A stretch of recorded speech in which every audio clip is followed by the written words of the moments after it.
দেশের বাজারে আবারও বেড়েছে স্বর্ণের দাম। আজ ভালো মানের অর্থাৎ 22 ক্যারেট স্বর্ণের দাম প্রতি ভরিতে 5,482 টাকা বাড়ানোর সিদ্ধান্ত নিয়েছে বাংলাদেশ জুয়েলার্স সমিতি বাজুস। স্থানীয় বাজারে তেজাবি স্বর্ণের মূল্য বৃদ্ধির কথা বলা হলেও মূলত বিশ্ববাজারে দাম বেড়ে যাওয়ায় এমন সিদ্ধান্ত নেয় বাজুস। ফলে স্বর্ণের দামে নতুন করে সমন্বয় করা হয়েছে। সকাল 10টা থেকে এই দাম কার্যকর হয়েছে।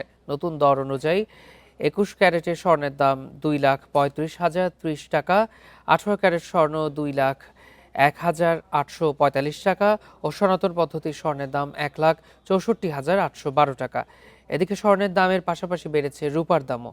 ভালো মানের অর্থাৎ 22 ক্যারেটের রূপার দাম বেড়েছে ভরিতে 175 টাকা। ফলে এক ভরির রূপার দাম বেড়ে দাঁড়িয়েছে 5,482 টাকা।